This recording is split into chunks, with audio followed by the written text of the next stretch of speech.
Bumiyahe ako papunta sa isang barangay sa siyudad ng Ormoc para malaman kung ano ang solusyon nila sa malnutrisyon sa kanilang barangay.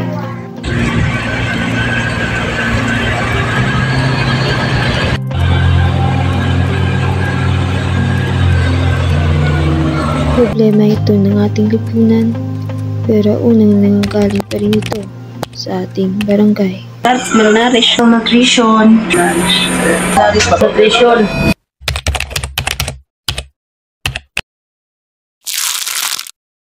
Amo as a school teacher ko nami feeding niya namog ni ko milk feeding sa eskwelahan. May milk feeding. May milk feeding. Sila bugas. Fortified na with iron.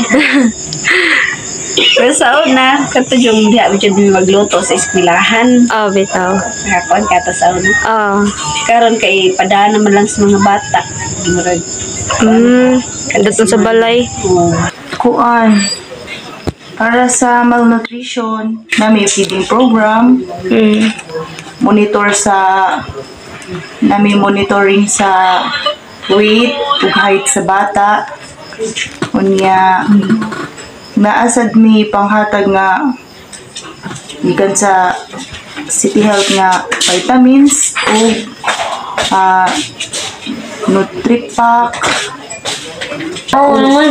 Kana bitaw siyang lugawunon sa bata. Para na siya sa mga kuan lang dito sa mga underweight o severely underweight na bata. Farm feeding program. May nga council, labi na ako, amo gi-force talaga nga mag-feeding kami, magpa-feeding kami.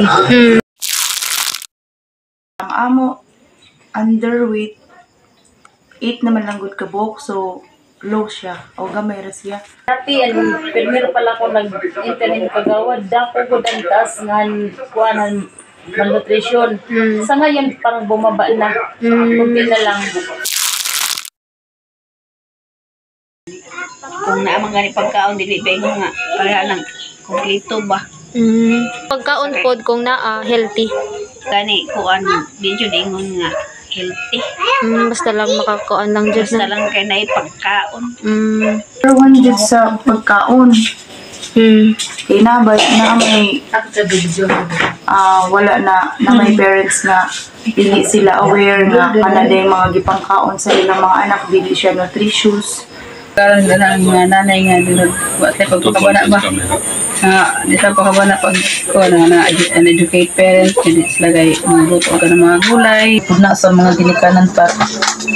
Pindir mo gud na nila nga mga malaris na manog tarong. Ang mga ginikanan Ay, siring pananay nga na ako na interview nga ako napangutan ang iraan na kay susok sa pagkaon.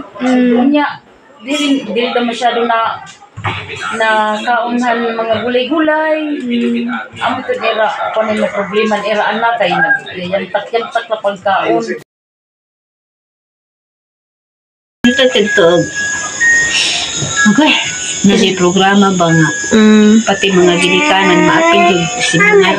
Kaya sila man yung nakakas na kay bawa sa pagpag sa ilang mga anak. Number 1 ng feeding program.